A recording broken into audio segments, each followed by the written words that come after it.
마지막 컨텐츠는 요겁니다. 미스터리계의 썰부자죠. 바로 모아이입니다. 모아이. 미스터리가 엄청 많죠? 엄청 많아요. 모아이 석상에 관해서는. 가장 유명한 썰이 뭐냐면 이런 썰도 있죠. 이스터 섬의 이 모아이 석상의 요 얼굴이 실은 요 지구를 뚫고 몸통이 관통하고 있고 영국의 이 스톤헨지가 이 모아이 석상의 발이다. 뭐 이런 썰까지 있는 거죠. 아, 토쿠스타님 뭐 얼굴 무단으로 쓰냐고?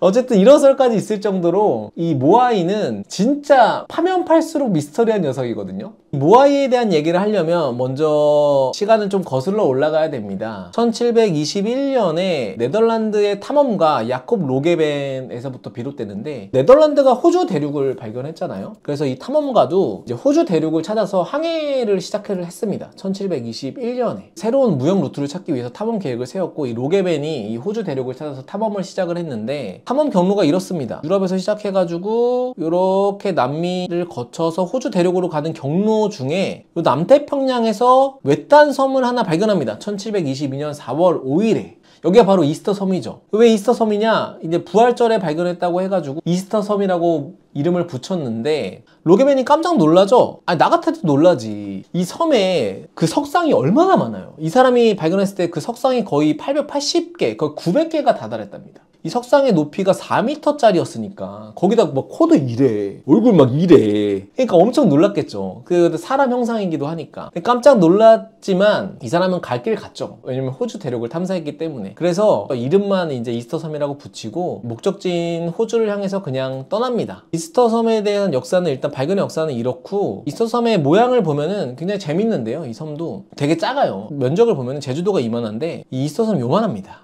한 10분의 1이에요 제주도에. 아, 제주도에도 모아이 있죠. 하루방 모아이지. 뭐가 달라? 크기만 좀 작은 거지. 코 이렇고 얼굴 이렇고 모자도 쓰고 비슷하잖아요. 아무튼 이 섬이 크기가 굉장히 작은데 정확히 이등변 삼각형 모양을 하고 있습니다. 여기는 17km 정도 되고 요 밑에 밑변이 한 23km 정도 되는 이등변 삼각형 모양을 하고 있는데, 아까 그 로게벤이 요 이스터 섬을 발견한 이후에 거의 한 50년 정도가 지나서 그 영국의 탐험가인 제임스 쿡이 다시 여기를 방문을 해요. 방문을 해서 이 이스터 섬을 연구하려고 했는데 정확히 무슨 목적으로 세웠는지는 밝혀내지 못하고 그냥 조상신을 모시는 그런 상징물이 아닐까, 약간 그 정도로만 해석을 하고 또 그냥 지나갑니다. 그렇게 해서 세월이 그냥 흘러가는데, 무려 얼마의 세월이 흘러가냐면 200년이 넘게 그냥 미스터리한 뭐 석상이다 하면서 이렇게 흘러가요. 흘러가다가 요 석상을 누가 만들었냐라고 얘기했을 때 가장 재밌는 썰이 뭐겠어요? 외계인이 빠질 수 없잖아요. 이 에이리 폰 다니켄이라는 스위스 작가가 있는데, 요 분이 신들의 전차라는 책에서 이 모아이 석상이 외계인이 만들었다는 주장을 합니다. 이거 먹히죠.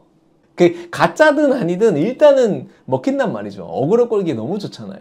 그래서 이 외계인 썰이라는 주장을 하는데, 무작정 외계인이 만들었다고 주장을 한 건 아니고요. 나름대로의 근거가 있습니다. 첫 번째는 여기 나무가 부족하더라. 왜냐면 이 거대한 석상을 옮기려면 통나무를 굴림대로 써야 되는데 이스터 섬에는 굴림대로 사용할 나무가 없다. 그러니까 석상을 옮기기 힘든데 이건 사람이 한 게 아니라 그럼 외계인이 했을 것이다. 이렇게 일단 주장을 했고, 두 번째 근거는 이 모아이 석상이 진짜 단단한데 단단한 돌을 다듬을 만한 기술과 도구가 그 당시 원주민들한테는 없었을 거다. 이렇게 단단한 걸 어떻게 다듬냐? 라는 게 두 번째 근거. 세 번째 근거는 웃겼는데요. 그 원주민들이 이 모아이 석상을 가리키면서 쓰는 단어 중에 가장 많이 등장하는 단어가 마케마케라는 단어였답니다. 근데 이 마케마케가 버드맨, 그러니까 새 사람을 뜻한대요. 그 새 사람이 뭐야? 하늘을 나는 사람. 그러니까 외계인을 뜻한다는 거죠. 그 작가 말은 하늘에서 온 외계인. 그러니까 이건 외계인이 만든 거다, 이렇게 주장을 합니다. 그래서 네 번째 근거는 뭐냐? 이 모아이 석상 중에 이렇게 돌 모자를 쓴 모아이 석상이 있어요. 근데 이 모아이 석상의 돌 모자가 붉은 돌이거든요. 근데 이 작가의 의견은 이 붉은 돌은 이스터 섬에서 나오는 석자재가 아니다. 그러니까 외계인이 어디 딴 데서 가져온 거다, 이 무거운 석자재를. 그래서 외계인이 이 석상을 만들었다라고 주장을 했죠. 근데 당연히 반박을 당하지. 과학자들이 반박하겠죠. 이런 말도 안 되는 얘기를 과학자들이 반박을 하겠죠. 그 첫 번째 과학자가 누구였냐면 존 플레린이라는 이제 영국의 식물학자인데, 이 사람이 이스타섬의 식물 화석을 조사하다 보니까 11에서 17세기에 여기에 대형 야자수도 있었고 종려나무도 있었고 아카시아 나무들이 진짜 많았다는 연구를 발표를 합니다. 아닌데 여기는 굴림대로 쓸만한 나무들이 많았는데? 라고 하면서 그 작가의 그 의견에 당연히 반박을 제시하죠. 그리고 두 번째 반박이죠. 아까 단단한 돌을 가공하기 어려웠을 거다, 원주민들이. 근데 이 프란시스 마지에르라는 프랑스 고고학자가 이스터섬의 지지를 조사해 보니까 여기 단단한 돌만 있는 건 아니고 많은 부분들이 무른 화산암인 응해암으로 만들어졌다 라는 연구를 발표를 합니다. 그래서 응해암이 생각보다 경도가 낮아요. 좀 무릅니다. 좀 무른 암석이라서 무른 암석을 가공하기 쉬웠을 거다라는 얘기를 하고, 실제로 여기가 화산섬이에요. 이스터섬이 어떻게 만들어졌는지 잘 모르시는 분들이 계실까봐 제가 가져오긴 했는데, 여기가 이 이등변 삼각형이 어떻게 만들어진 거냐면요, 300만 년 전에 요 남동쪽에서 포이케 화산이 폭발하고요, 한 100만 년 전쯤에 라노카우 화산이 폭발해서, 이렇게 두 화산이 폭발해서 먼저 이 밑변을 이루고 30만 년 전쯤에 이 북쪽에서 요 마지막 화산이 폭발한 다음에 여러 개의 기생 화산들이 나머지 폭발을 합니다. 그래서 여기 토양이 쌓이면서 이등변 삼각형 모양의 섬이 만들어지게 된 거죠. 그래서 실제로 응해암이 많고, 이스터섬의 채석장 중에 가장 큰 채석장이 이 라노라라쿠라는 채석장이거든요. 남동쪽 해안가 근처 산 중턱에 있는, 여기에 특히 경도가 무른 응해암이 이렇게 많이 노출돼 있어요. 여기서 많이 채석을 했다는 거죠. 그러니까 단단한 돌이 아니라 충분히 무른 돌이었고, 이 무른 응해암을 좀 더 단단한 현무암 같은 걸로 다듬어 가지고 석상을 만든 다음에 해안가로 옮겨왔을 거다. 특히 라누라카쿠 응해암으로 만들어진 모아이 석상이 전체의 거의 95%다. 그러니까 단단한 돌을 가공한 게 아니라 무른 돌을 가공했다는 거죠. 그러니까 원주민의 기술로도 충분히 가능했다, 이렇게 반론이 이어졌던 거죠. 그리고 아까 맞게 새 사람이다 해서 이 하늘에서 온 외계인을 뜻한다 이렇게 해석했잖아요, 그 작가가. 근데 이것도 반론을 당하죠. 이 스티븐 피셔라는 미국의 언어학자가 원주민이랑 인터뷰하는 과정에서 마케마케라는 그 새 사람을 뜻하는 단어가 지배자를 가리킨다는 얘기를 합니다. 또 이게 어떻게 이 새 사람이라는 별칭이 붙었냐면, 보시면은 요 이스터섬의 남서쪽 해안가에 보면은 요 해안 절벽이 있고요, 높이가 한 180m 정도 되는 해안 절벽이 있고, 그 근처에 요 작은 돌섬이 있어요. 이 작은 돌섬에 있는 새 알을 먼저 가져오는 사람한테 이 섬을 1년 동안 지배할 수 있는 지배권을 주는 그런 풍습이 있었답니다. 그런 풍습 때문에 마케마케, 새 사람이라는 별칭이 붙었다고 해요. 그 섬의 지배자를 기리기 위한. 그러니까 외계인을 뜻하는 단어가 아니라는 거죠. 그리고 아까 얘기했던 모아이 석상의 붉은 모자 있잖아요, 요게 맨체스터 대학 연구팀에 의하면 지질 조사를 했는데, 이 섬에 스코리아라는 재료가 있답니다. 이 스코리아가 뭐냐면 이스터 섬에서 나는 암석인데 붉은색을 띠는 화산암이에요. 다공질의 화산암. 요거 정확히 붉은색이죠. 요 돌이 스코리아인데 요걸로 만들었답니다, 그 모자를. 그러니까 아까 그 스위스 작가가 얘기한 붉은 돌은 이스터섬에서 난다는 거죠. 그러면 이제 두 번째 의문점이 생기죠. 이 거대한 거를 어떻게 끌고 왔냐. 그것도 여러 가지 가설들이 있습니다. 처음에 나왔던 가설은 굉장히 단순한 가설이죠. 이렇게 이 토르헤르달이라는 탐험가인데, 이 사람이 실제로 실험을 합니다. 이 10톤짜리 석상을 여기 나무 기둥에 매단 다음에 이렇게 쭉 끄는 실험을 해요. 성공을 하죠. 충분히 일리가 있는 가설이었고, 두 번째 가설은 뭐냐면요, V자 지게 운마설인데 1970년대에 나온 가설인데, 윌리엄 멀로이라는 인류학자가 실제로 요 실험을 하긴 했거든요. 석상에 V자 지게를, 이렇게 나무로 된 지게를 매달고 이렇게 세운 다음에 이 줄을 매달아서 지게를 끌면 석상이 앞으로 조금 이동해요. 이 영상으로 보면은 이런 거거든요. 이겁니다, 이거. 끌고 앞으로 가고, 다시 끌고 앞으로 가고, 이렇게 해서 이동을 시켰다는 거죠. 세 번째는 이제 가장 대표적인 이 굴림대 운반설, 가장 대표가 되는 게 굴림대 운반설인데 1987년도에 나온 가설이고, 이게 마치 나무를 바퀴처럼 굴림대로 써가지고 얘를 이렇게 굴려갔다는 거죠. 실제로 실험도 했습니다, 이분이. 1987년에 9톤짜리 석상을 나무 굴림대 위에 세운 다음에 사람 25명이 2분 동안 40m를 끌었다. 튼튼한 밧줄이었겠죠. 끄는데 성공을 했다라는 게 1980년대까지 나왔던 가설이고, 요게 가장 많이 받아들여졌는데, 최근에 나오는 가설 중에는 또 새로운 가설이 있습니다. 아마 여러분들도 어딘가에서 보셨을 텐데 테리온트랑 칼리포라는 이 고고학자가 있는데 이분들이 이 원주민들이 쓰는 언어에서 힌트를 얻었는데 네케네케라는 단어가 있는데 이게 다리 없이 걷기라는 거를 뜻한답니다. 그 뒤뚱뒤뚱 다리 없이 뭔가 이렇게 걷는 모습을 뜻하는데 얘네들이 여기서 힌트를 얻어서 나온 가설이 굉장히 최근이에요. 2011년 직립보행 운반설인데 아까 테리온트랑 칼리포라는 이 두 과학자가 이제 5톤짜리 석상을 이렇게 세운 다음에 이 뒤쪽은 석상이 앞으로 꼬꾸라지지 않게 이렇게 잡아 당겨서 중심을 잡아주고, 그쵸? 장롱 이사할 때 약간 비슷하다. 그리고 나머지는 이 양쪽에서 줄을 또 매달아서 사람이 이렇게 뒤뚱뒤뚱 하면서 끄는 겁니다. 이게 영상으로 보시면 이런 거예요. 뒤쪽은 잡아주고 양 옆에서 뒤뚱뒤뚱, 네, 요렇게 끈다고 하는 가설이 가장 최근의 가설입니다. 이 설은 5톤 이상은 안 된다고? 네, 맞아요. 그것도 제가 뒤에서 이제 얘기할 거예요. 실제로 이 가설이 그나마 좀 적합하다고 얘기가 되는 이유 중에 하나가 뭐였냐면은 이 모아이 체형 자체가 직립보행에 최적화되어 있다. 그래서 이렇게 14도 정도 앞으로 조금 기울어진 모습인데 이게 앞으로 꼬꾸라져 있잖아요. 그러니까 앞으로 이렇게 이동시키기 좋다는 거예요. 전진하는 힘을 받기 좋다는 거죠. 그리고 바닥이 이렇게 둥근 평이라서 세워서 이동시키기 오히려 좋았을 거다. 뒤에서 미는 것보다 한 에너지를 20%만 덜 써도 얘를 잘 끌 수가 있었을 거다 라고 생각하는 분들이 있고, 그리고 또 여기에 동조하는 과학자들의 의견 중 하나는 뭐냐면 이스터 섬에 있는 모아이 석상들을 보면은 이 앞으로 꼬꾸라진 녀석들이 많다는 거예요.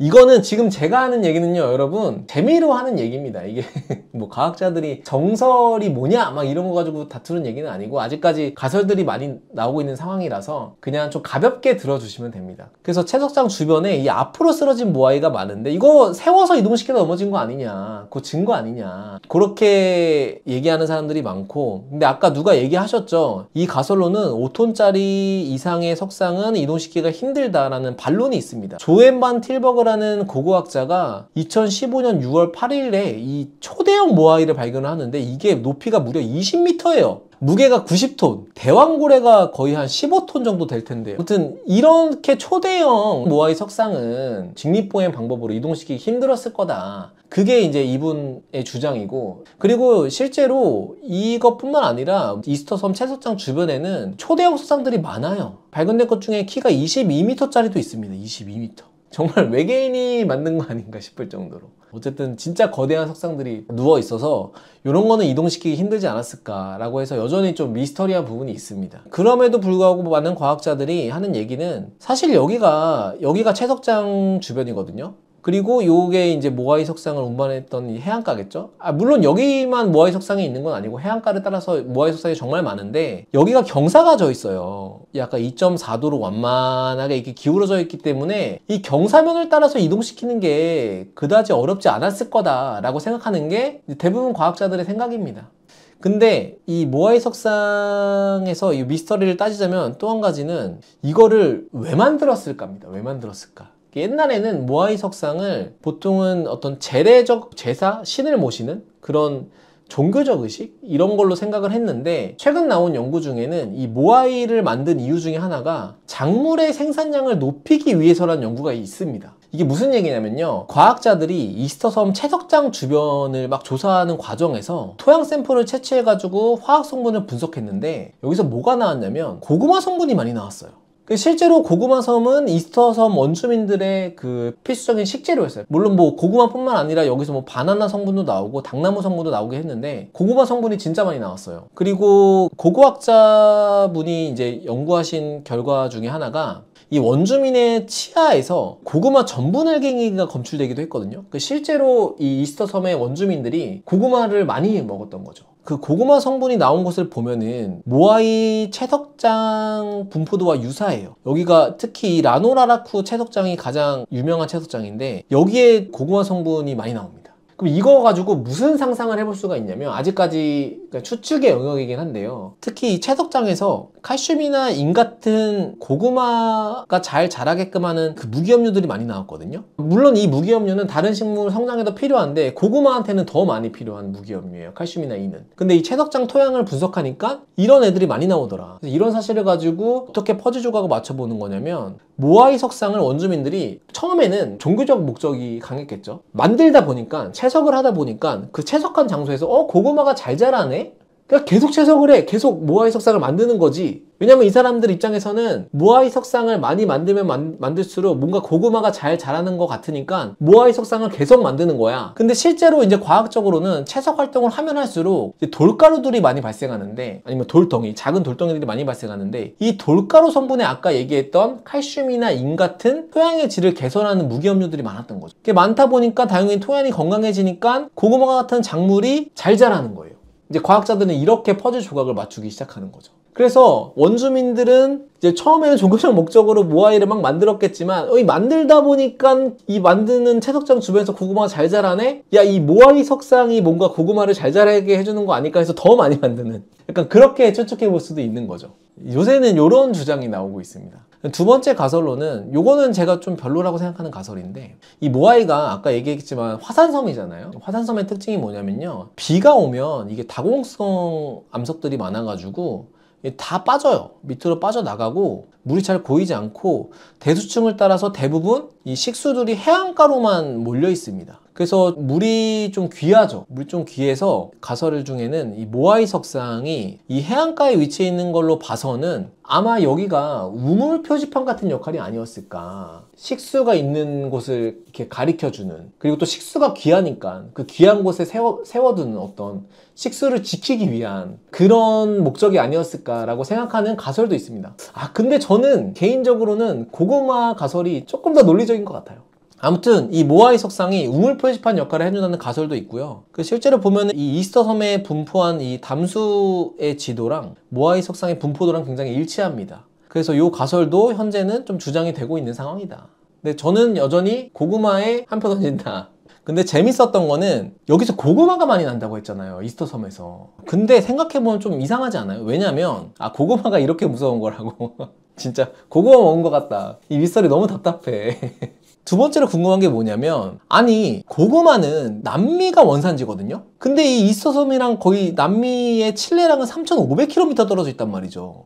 이 남미가 원산지인 고구마가 왜 이스터섬에서 나올까? 요게 저는 궁금했습니다. 요거 다룬 유튜버는 많이 없는 것 같더라고요. 요거 다룬 컨텐츠는 많이 없는 것 같아서 전 요거를 조금 팠습니다. 그럼 남미의 고구마가 왜 이스터섬에서 나온 거냐? 요거를 알려면 이스터섬에 어떻게 원주민들이 정착했을까? 요거를 한번 가봐야 되거든요. 자, 이스터섬의 조상이 누구냐? 폴리네시아인이라는 주장이 최근에는 가장 정설처럼 굳어져 있긴 한데, 폴리네시아인은 태평양 섬 전체 지역에 퍼져 있는 원주민을 뜻하는데, 실제로 이 폴리네시아인의 진짜 뿌리는 요 대만 쪽에서 시작됐다고 합니다. 대만 쪽에서 시작한 요 원주민들이 요렇게 남태평양 섬으로 요렇게 퍼져나간 거죠. 2005년도에 DNA 분석한 논문에 의하면 실제로 이렇게 대만에서 뻗어져 나왔다, 폴리네시아인들이. 그래서 스탠퍼드 대학의 한 연구원 중에 안드레스 모레노라는 요 분이 어떤 연구를 하냐면요, 2021년에, 굉장히 최근이죠, 요 남태평양 섬에 거주하는 원주민들, 약 섬 주민들 430명의 게놈 데이터를 확보해요.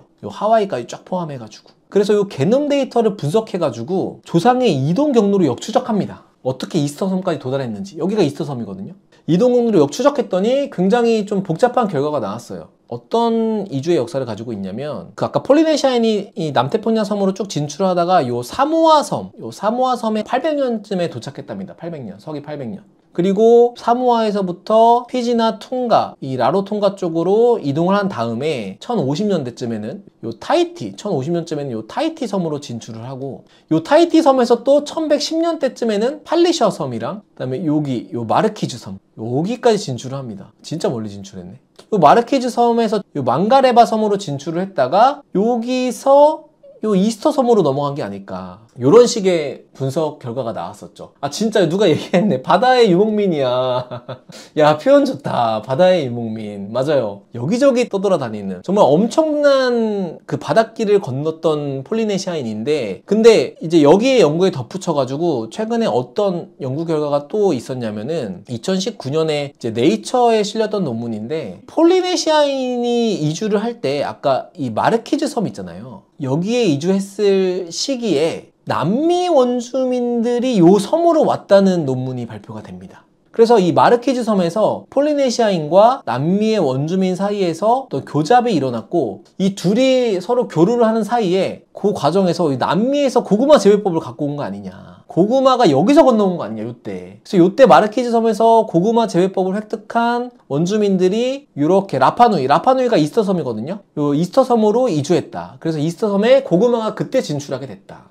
이렇게 해석하는 게 최근 연구 결과입니다. 고구마의 원산지가 남미인데 이스터 섬까지 퍼진 경로가 남미에서 다이렉트로 간 건 아니고 남미에서 마르키즈 섬으로 갔는데 여기서 폴리네시아인과 알콩달콩 어떻게 해가지고 잘 교류가 이루어져서 그래서 일부 빠져나온 원주민들이 이스터 섬으로 가가지고 고구마를 재배한 거다. 이게 최근의 연구 결과고 실제로 재밌는 거는 이 마르키즈 섬의 석상들을 보면요. 모아이야. 이 모아이 아닙니까? 불얼만 같긴 한데 모아이랑 비슷합니다. 그래서 여기서 나온 석조 기술들이 이스터 섬까지 건너간 게 아니냐라는 얘기가 나오고 있고 석조 기술뿐만 아니라 고구마와 고구마 재배 기술 그것까지 같이 이제 이스터 섬으로 넘어온 게 아니냐라는 설들이 있고요. 저는 또 여기서 추가적으로 재밌었던 게 아니 아까 누가 얘기했죠. 이 바다의 유목민 이 폴리네시아인들이 돌아다닌 바닷길이 이만큼이에요. 야, 그 옛날에 이거를 어떻게 했을까가 저는 진짜 너무 신기하더라고요. 이게 나침반도 없었을 텐데 얘네들이 어떻게 남태평양 동쪽 끝에 있는 이 이스터 섬에 갔을까? 이게 바닷길 이동 면적만 1억 6천만 제곱킬로미터예요. 호주 대륙 몇 개가 들어가는 겁니까 이게? 이거를 어떻게 이동했을까라는 것도 저는 좀 궁금했거든요. 그래서 좀 몇 개 찾아봤는데 그 대표적인 기술 중에 하나가 이 폴리네시안의 항해 기술 중에 이중선체 카누 기술이 있습니다. 근데 이게 뭐냐면 카누 두 개를 만들어 놓고 이 두 개를 연결해요. 그래서 굉장히 안정적으로 만듭니다. 그리고 이 선체 사이에 이제 음식이나 사냥 도구나 뭐 그물 같은 거를 보관해가지고 장거리 항해에 이제 도움을 줄 수 있다는 거죠. 그래서 그 넓은 해역을 이동할 수 있었을 거다라는 이제 썰이 하나 있고 두 번째 항해 비결은 이 햇빛에 비친 윤술이라고 하죠. 윤술을 통해서 이제 해류의 움직임을 파악했고 아까 누가 말씀을 하셨는데 별자리를 보고 방향이나 현재 위치를 파악했을 거다. 세 번째는 요 재밌는 비결인데 바다새가 먹이를 물고 가는 곳이 섬일 거잖아요. 그러니까 이 바다새를 쫓아가면 아마 육지의 해안을 찾아갈 가능성이 높았을 것이고 두 번째는 산이 많은 육지의 경우에는 거기에 구름이 계속 모이기 때문에 구름의 두께가 높을 가능성이 높다는 거예요. 그래서 아 구름의 두께를 보고 산지가 있는 육지가 있을 수 있겠구나 라는 생각을 했답니다. 그리고 또 재밌었던 거는 햇빛에서 바다에 반사되고 구름 밑면에 반사돼서 이 빛이 다시 눈에 들어오는데 요 구름 밑면 있잖아요. 요 구름 밑면의 형태를 보면은 요게 바다에서 이렇게 온 빛이 반사된 거냐 아니면 여기에 육지가 있으면 육지에서 온 빛이 반사된 거냐에 따라서 요 구름 밑면의 형태가 조금 다르답니다. 그래서 그거 가지고도 이게 육지인지 바다인지를 추측했을 확률이 있다. 그런 식의 얘기를 꺼내는 사람들도 있더라고요. 어쨌든 당시 원주민들 치고는 굉장히 항해술이 뛰어났다. 이 폴리네시아인들이. 그래서 하와이에서요. 여러분들 아마 아시는지 모르겠는데요. 이 폴리네시아인의 항해 기술을 뭔가 입증하고 자랑스러움을 전 세계인한테 알리기 위해서 프로젝트가 하나 진행됐는데 1976년도에 호쿨레아라는 이중선체 카누를 만들어서요. 현대 항법 기술은 쓰지 않고 폴리네시아인의 항해 기술을 이용해가지고 하와이에서 타히티까지 4,000km가 넘는 거리를 이동하는 데 성공을 합니다. 왜냐하면 하와이가 폴리네시아인들로부터 뿌리를 두고 있거든요. 그래서 폴리네시아인의 어떤 탐험 정신, 용기, 항해술 이런 것들을 세계에 널리 알리기 위해서 요 이중선체 호클레아를 제작을 해가지고 과거의 항해술만을 이용해서 하와이에서 타히티까지 가는 그런 프로젝트를 진행을 해서 성공을 합니다. 대단하죠. 그러니까 이제 과거에 폴리네시아인들이 그 넓은 해역을 누볐던 것도 충분히 가능했을 거다라는 설명을 한번 해볼 수 있는 거죠. 자, 근데 제가 이제 두 번째 궁금했던 거는 이 폴리네시아인의 항해 기술도 정말 대단한데 아니 이 남미에서 이 마르키즈 섬 아까 그 폴리네시아인이랑 교류했다는 요 마르키즈 섬까지 온 것도 진짜 6,800km입니다, 여러분. 와. 이건 또 어떻게 이동했을까? 이것도 신기하더라고요. 근데 이것도 실제로 이 사실을 검증하기 위해서 항해에 나선 학자가 있습니다. 학자는 아니고 탐험가인데 아까 잠깐 등장했던 토르 헤에르달이라는 탐험가예요.